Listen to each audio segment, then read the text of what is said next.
In the world of TCG, selling bulk's probably one of the least glamorous things that you can possibly do, but without a doubt, it's one of the highest profit, most accessible ways to get into the TCG space, whether that's starting up a store, whether you're trying to sell more to upgrade your own personal collection. You probably have this lying around, and a lot of people kind of, and ah about this, but actually for 24p, I can show you a premium professional way to sell your bulk and get great reviews, and that can build into you either selling more higher end stuff in the future because you've built up that strong customer base through loyalty or just great transactions, and it can also just help you just have massive profit margins in the long term.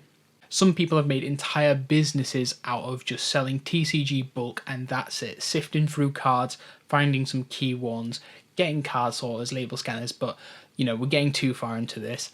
I'm here to show you today how to package these in a professional way that you can also apply to other TCG singles if you wanted to, but I do have a separate video for just singles.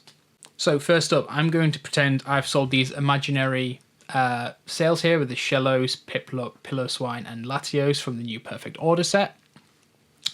With bulk, depending on the rarity, I usually keep them kind of like out and about in obviously storage. I don't usually sleeve them individually unless they are of a certain value.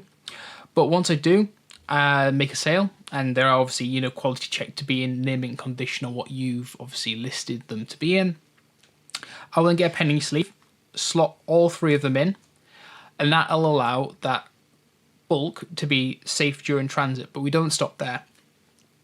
Secondly, I'll get a little tab, just any kind of sticky tab, whether you've been doing like revision or not, you can buy these online really cheap. Stick that on the back, and that will add a lever system that they can pull. And it's really handy because once you do that, you can grab a card saver. And why I choose a card saver over a top loader in this instance is, firstly, they're thinner, they're bendy, and when you do put them in, obviously a card, you can't put as many TCGs in a top loader. It's just too rigid, hence the semi-rigid. So once you're done there, you can slide your TCG bulk in there, and that will allow that little lever here to be able to be pulled out when the person gets their order, which I always find is a really good addition. I always get good feedback on that one. But obviously, if we do go in transit and there is a lot of movement, a lot of the bulk can fall out. Now, I like to pop these in a graded sleeve. This isn't essential, but it adds another layer of protection and packaging, almost like an unboxing too, for when the person gets their card. So you can rip this here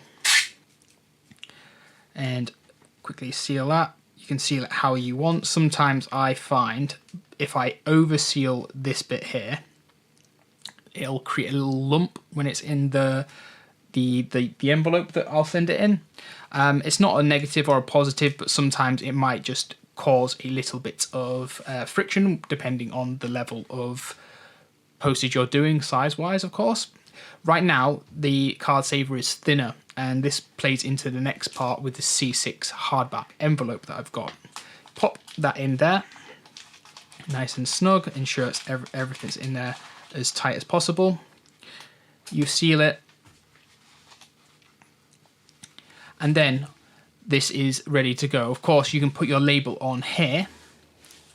That will ensure that it's sealed from the front because this bit is already done.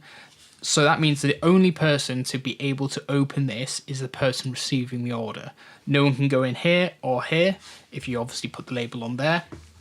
This will allow that label to be completely ripped off to be able to show that either it's been tampered with during transit or it's obviously meant to be for the owner of the card. Now, the reason I've chosen a card saver, and I've gone into this a couple of times, is in the UK, this is a small letter, I think 91p at the moment of recording. This is a large letter. I believe it's like £1.55 or £1.65 now starting. If that doesn't fit through there, it will qualify for that one, and that's almost, 80% more in terms of a cost than your 91p here. And the card saver allows that bulk to fit through this initial 91p one, whilst also retaining the durability of the hardback envelope, the top loader, and the security of it being in a team bag.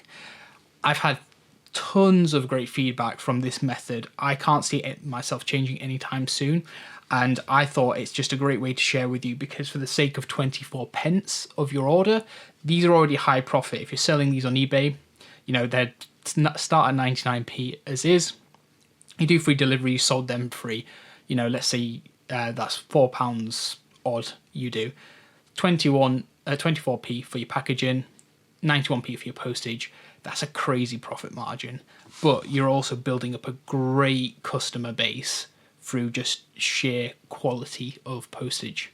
So that's it. If you like this video and you want more, I've got an entire series that I'm doing on this. I'm going to be sharing the tips and tricks as I navigate the world of professional TCG, and I'm just going to share it with you. You know, try and not gatekeep any secrets, list everything that I've got in the description where I bought them, whether that's through my own store, through my supplier. I'll try and share everything that's accessible for you. All the assumptions that I make are on the minimum purchase requirements for like a multi-pack. So, you know, if you are buying a pack of 100 penny sleeves, you know, that is kind of the pricing that I've calculated in these costs. And hopefully that helps you start to get into this wonderful hobby and, you know, build up something you maybe dream of doing like I have for many, many years. And things like this, these resources help me, and hopefully it helps you too. I'll catch you on the next video. Ciao.